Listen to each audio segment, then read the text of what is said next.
A woman chose to help a trembling old man pick up his scattered belongings, knowing it would cost her the flight that could change her future. What happened 20 minutes later left her speechless and proves that sometimes losing everything leads to gaining more than you ever imagined.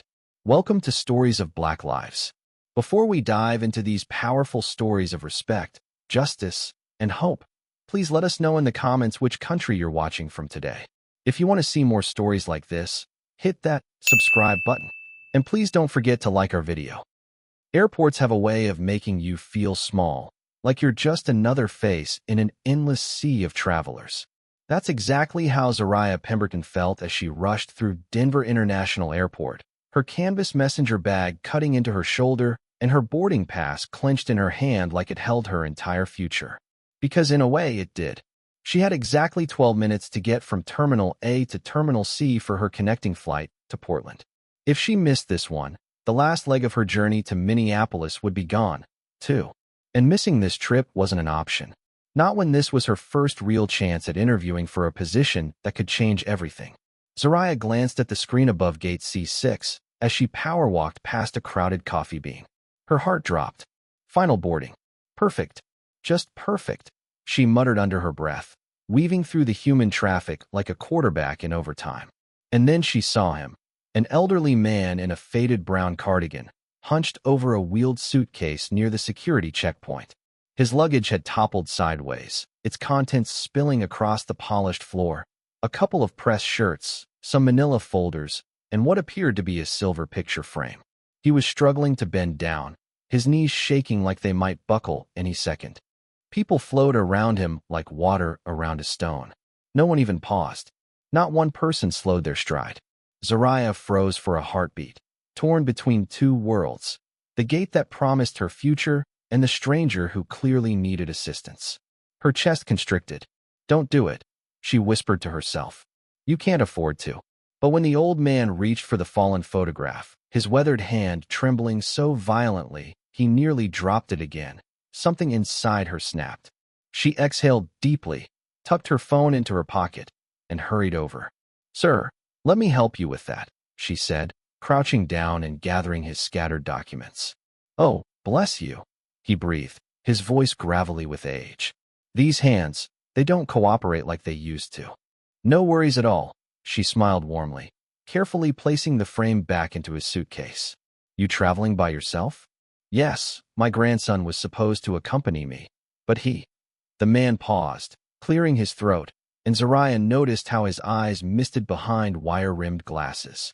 She didn't press. She simply zipped the suitcase, helped him steady it upright, and glanced toward her gate one final time. The digital clock on the nearby pillar read 3:23 p.m. Her plane would depart by 3:30. Still, she gripped the handle of his luggage and said, "Come on. Let's get you where you need to go." But Zariah had no idea that helping this man would cost her the flight and transform her life in ways she could never imagine. As they moved slowly through the airport, Zariah's mind wasn't on the ticking clock. It was on the man leaning heavily against his suitcase handle. His breathing came in shallow puffs, his steps uncertain and measured. She adjusted her pace so he wouldn't feel rushed, even though every fiber of her being screamed to run. "Do you know which gate you're heading to?" she asked, keeping her voice gentle despite the knots forming in her stomach. He squinted at the boarding pass in his trembling fingers. "Gate E12. I believe that's what this says." Zariah nodded, though her heart sank. E12 was clear across the terminal, easily a 10-minute walk for someone moving at normal speed. For him, maybe 20. She bit her lower lip, but maintained her encouraging smile. "We'll get there together." And as she said it, she wondered if she was reassuring him or herself, because honestly, life hadn't been particularly generous to her lately. Zariah was 29, living in a modest studio apartment in Tucson, Arizona, juggling 3 part-time jobs just to cover rent and groceries. During the day, she worked as an administrative assistant at a veterinary clinic.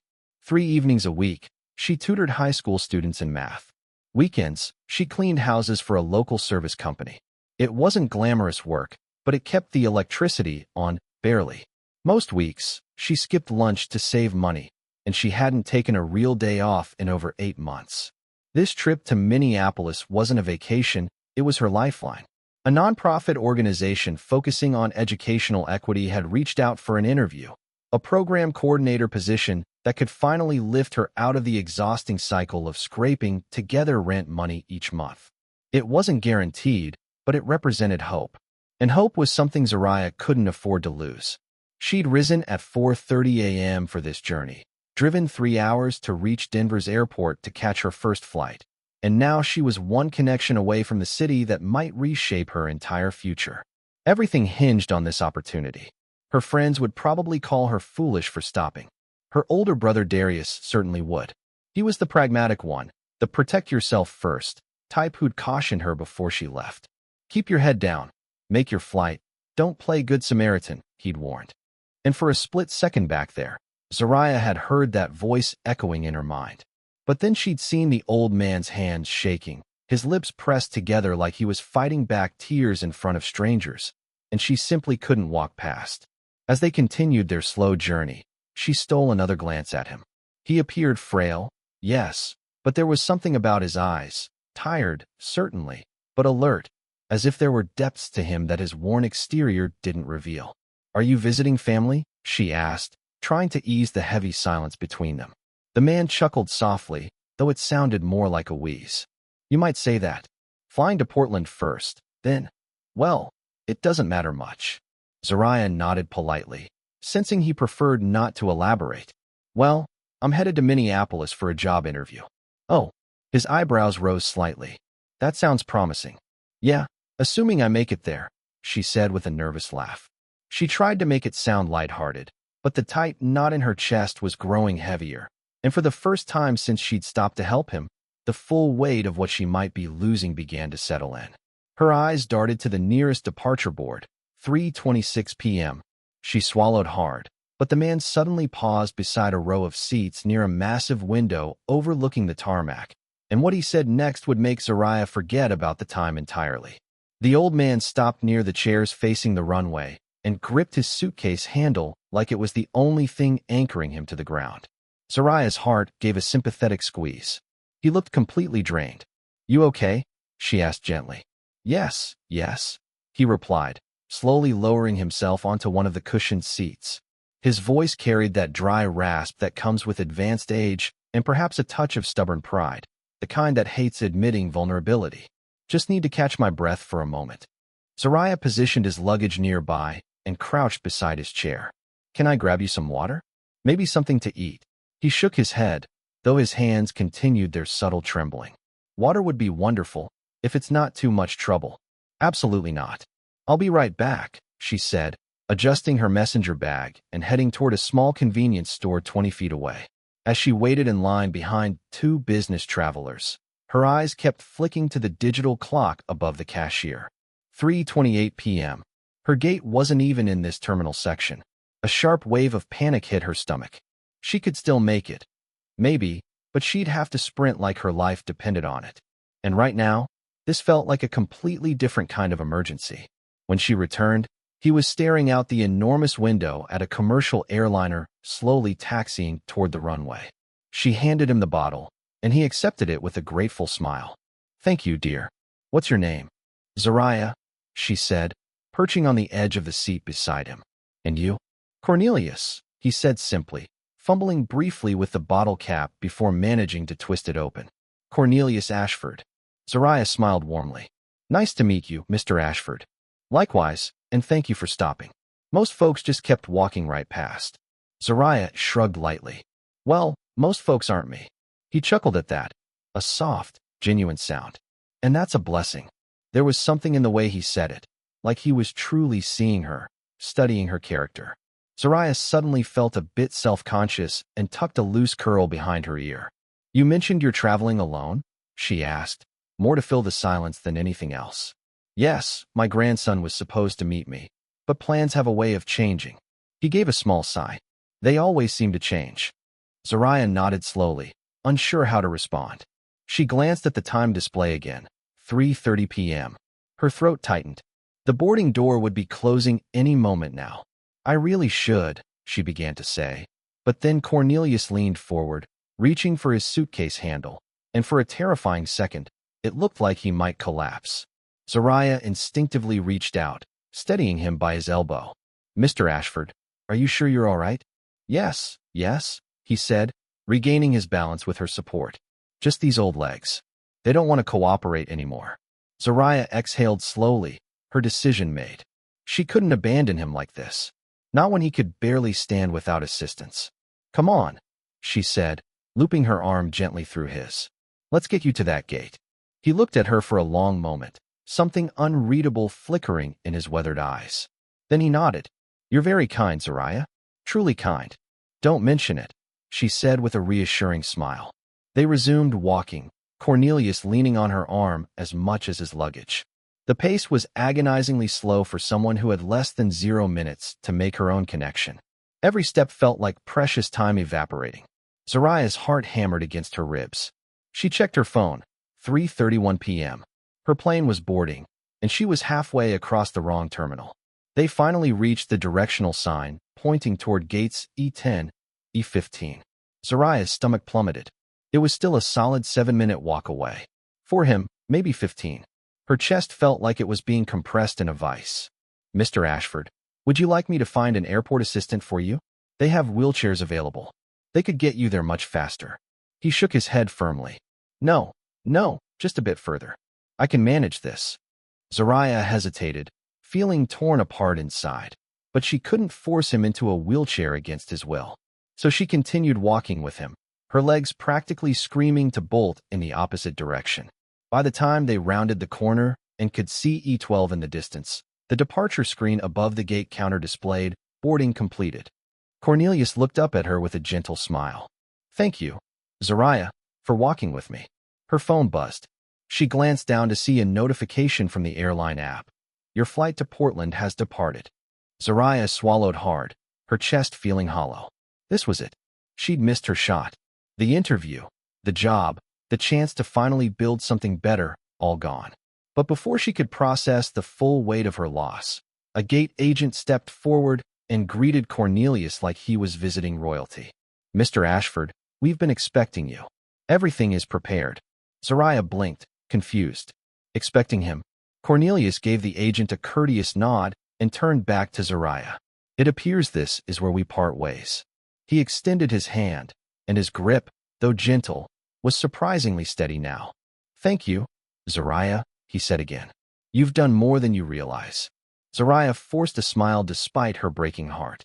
She shook his hand, turned away, and began walking toward the nearest customer service desk to figure out her next move. But just as she reached the counter, her name echoed through the terminal PA system, called by someone who would change everything. "Passenger Zariah Pemberton, please report to gate E15. Zariah stopped mid-stride, her heart skipping like a damaged record. The announcement repeated, clear and official over the intercom. "Passenger Zariah Pemberton, please report to gate E15 immediately." She stared at the nearest gate sign. E15. That wasn't her original departure gate. Her flight had left without her. So why were they calling her name? Her mind raced through possibilities. Maybe they'd rebooked her automatically. Maybe, somehow, there was still a chance to salvage this trip. Clutching her messenger bag tighter, she hurried down the concourse, her worn sneakers squeaking against the polished flooring. Every second felt weighted with possibility and dread. When she reached E15, a young woman in a crisp navy uniform smiled at her like they'd been waiting for her arrival. "Miss Pemberton?" Zariah nodded, still catching her breath. "Yes, that's me. Is this about my missed connection?" The woman's smile broadened, but there was something almost mysterious about it. "Please follow me." Zariah frowned. "Follow you where?" "Look, I missed my flight, but I need to get to Minneapolis tonight. Can you?" "Don't worry," the woman interrupted gently. "We'll take care of everything." Something about her tone made Zariah stop arguing. She adjusted her bag strap and followed, her thoughts spinning wildly. Take care of everything? What did that even mean? They walked past bustling gates, down a quieter corridor she'd never noticed before. Her footsteps echoed softly against the floor, the sound absorbed by an almost eerie calm. It didn't feel like a typical airport terminal anymore. It felt exclusive, private. Finally, the woman stopped in front of an elegant glass door with a silver security keypad. She entered a code, and the door clicked open with a soft chime. Right this way. Zaraya stepped inside and nearly forgot how to breathe. The room was like something from a luxury magazine. Rich leather seating, soft ambient lighting, an impressive spread of gourmet refreshments, and sparkling beverages. The air carried a subtle scent of vanilla and fresh orchids.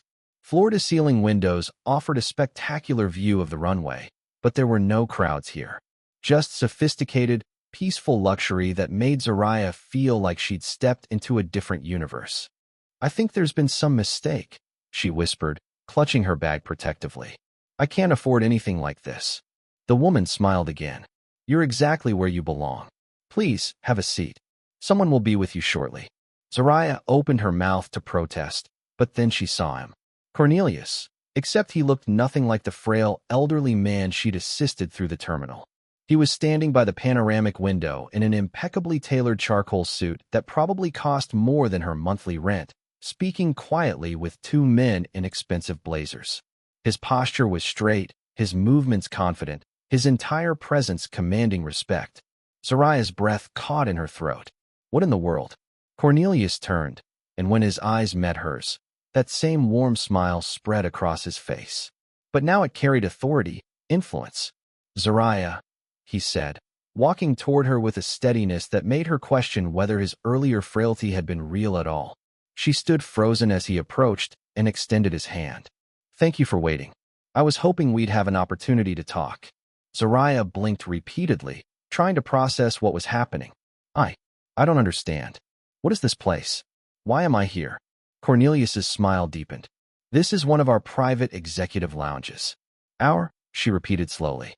"Yes," he said, his voice calm but carrying an unmistakable weight of authority. "You see, Zaraya, I own this airline."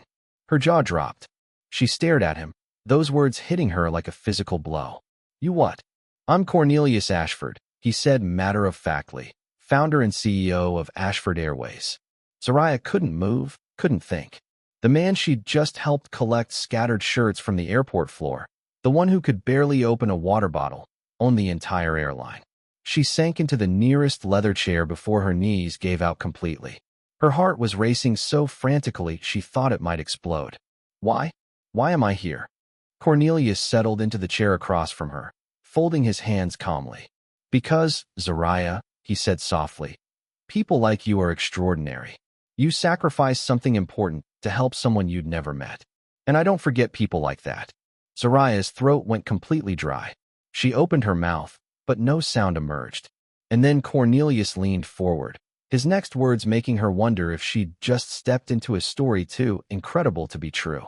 Zaraya sat motionless in that leather chair, the taste of shock coating her throat. The gentle hum of the lounge's climate control faded beneath the thunderous pounding of her heartbeat. She stared at Cornelius. "No, Mr. Ashford," trying to reconcile the image of the struggling, trembling old man with the powerful executive sitting before her now. "You own Ashford Airways." Her voice cracked on the last word. Cornelius nodded with patient understanding. "That's correct." Zaraya blinked hard, still half expecting someone to reveal this was an elaborate prank show. "So the entire time, you were testing me, or?" Cornelius raised a gentle hand. "No tests, no games.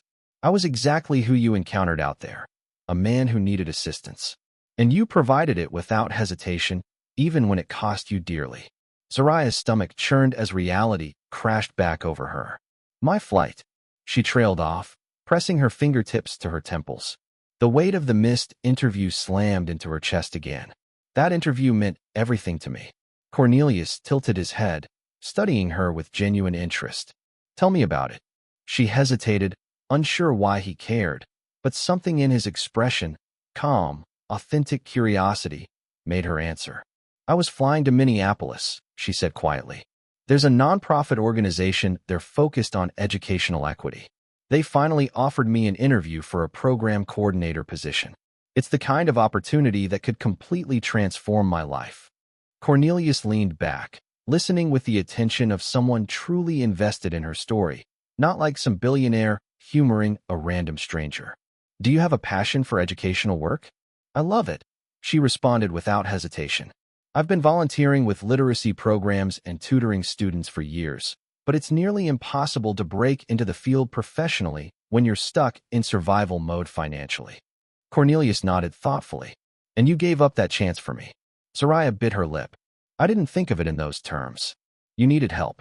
It felt like the only right thing to do. Cornelius's eyes softened with something that looked like profound respect. That reveals more about your character than you realize, Soraya. For several moments, silence settled between them, heavy with meaning, but not uncomfortable.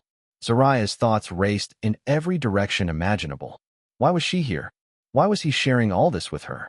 Finally, Cornelius spoke again, his tone shifting to something calmer but more decisive. You know, most people in this world are perpetually rushing, always moving, always chasing something for themselves. But you stopped. You saw someone in need and chose compassion over convenience. That matters tremendously to me. Soraya let out a shaky laugh. I appreciate you saying that, but honestly, I don't know what happens now. I can't afford to book another flight, and my interview. Her voice cracked, and she quickly looked away, embarrassed by the sting of tears in her eyes. Cornelius leaned forward, resting his elbows on his knees. His next words came slowly, deliberately, like each one carried significant weight. What if I told you that you don't need that interview anymore? Soraya frowned, confused. What do you mean?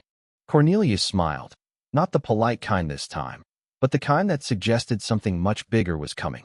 I own an airline, yes, but Ashford Airways is much more than aircraft. We have partnerships in hospitality, logistics, community development, and yes, educational initiatives. Right now, we're looking for someone to lead a project focused on creating authentic outreach programs for underserved communities. Someone with creativity, determination, and genuine integrity. Soraya stared at him, her breath catching in her throat. Are you offering me a position? Cornelius chuckled warmly. I'm offering you a career, if you're willing to accept it. Her hands trembled against her lap. A dozen thoughts collided in her mind simultaneously.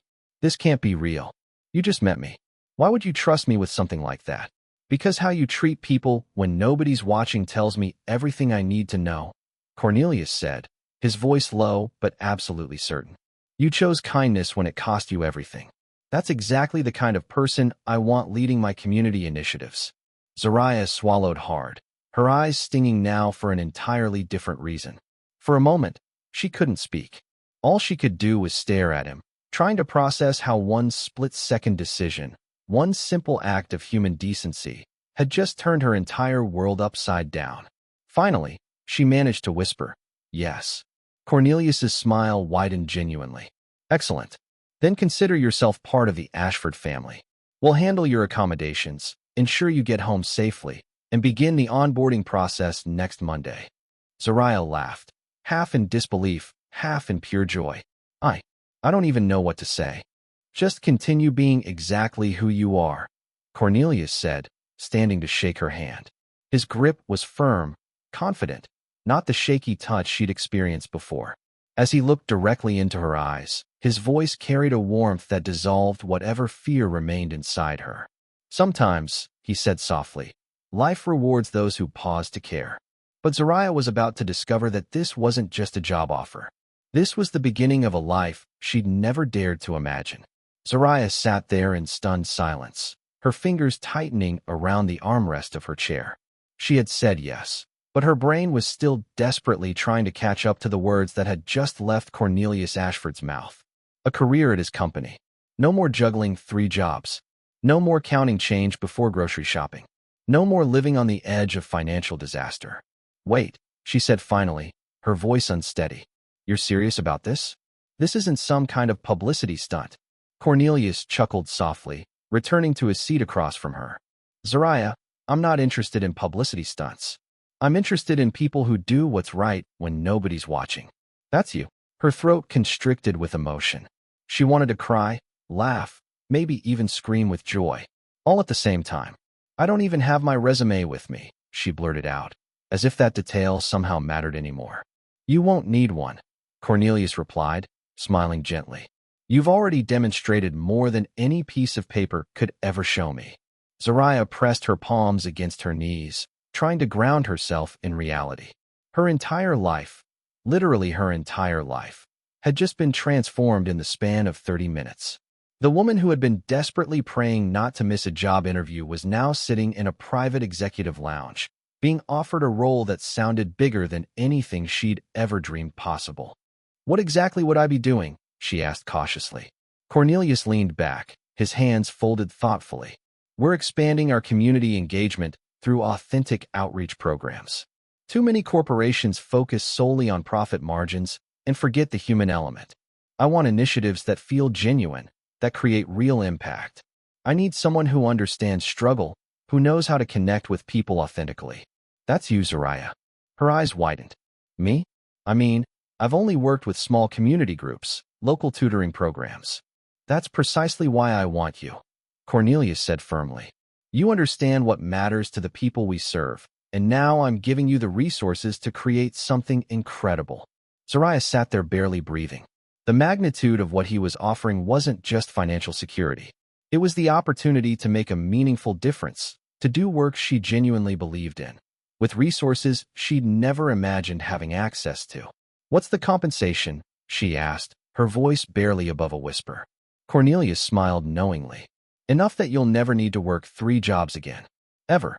Zariah laughed through tears she didn't realize had started falling.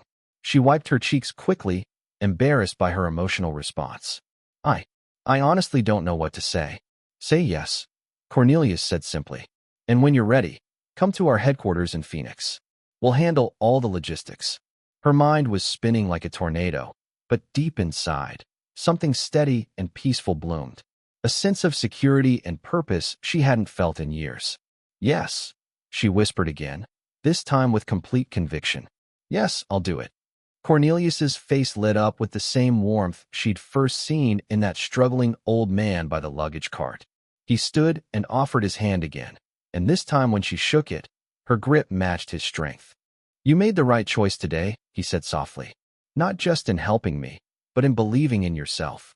As she settled back into her chair, trying to absorb everything that had happened, a flight attendant entered carrying a tray with crystal champagne glasses. Cornelius accepted 2 and handed one to her. "To new beginnings," he said, raising his glass. Zariah lifted hers with trembling fingers. "To kindness," she whispered, her voice catching with emotion. The gentle clink of their glasses sounded like a door swinging open to a future she'd never thought she'd see. And as she took a sip, Zariah couldn't help but reflect. This morning, she'd been just another exhausted woman rushing through an overcrowded airport. Now she was the newest member of a billion-dollar company's leadership team, all because she'd chosen to care when everyone else walked past. But as surreal as this moment felt, the truth was beautifully simple. One small act of compassion had changed everything. Hours later, as the private car arranged by Cornelius's team carried her to a luxury hotel, Zariah stared out the window, watching city lights blur against the darkening sky. Her mind replayed the day like scenes from an impossible movie. The rushing, the panic, the choice to stop and help. And now this, one decision, one moment of choosing someone else's need over her own convenience, had completely rewritten her future. She thought about how easy it would have been to keep walking, to tell herself it wasn't her responsibility. That's what most people did. That's what life teaches you sometimes. Look out for yourself because nobody else will. But kindness, real selfless kindness, still mattered in this world. And today had proven it could literally move mountains. When her phone buzzed with a message from Cornelius that simply read, "Welcome to the family," Zariah smiled through fresh tears. She hadn't just gotten a job. She'd discovered a chance to live with genuine purpose. And as the car pulled up to the hotel entrance, one truth settled deep in her heart. Sometimes the fastest way to reach where you're meant to be is by stopping to help someone else get where they need to go. So the next time you're rushing through life, ask yourself, would you stop? Because you never know who you're helping, or how much that moment of kindness might change both of your lives forever. If this story touched your heart, hit that like button, share it with someone who needs hope today, and don't forget to subscribe for more real-life lessons that prove one simple truth: kindness always wins.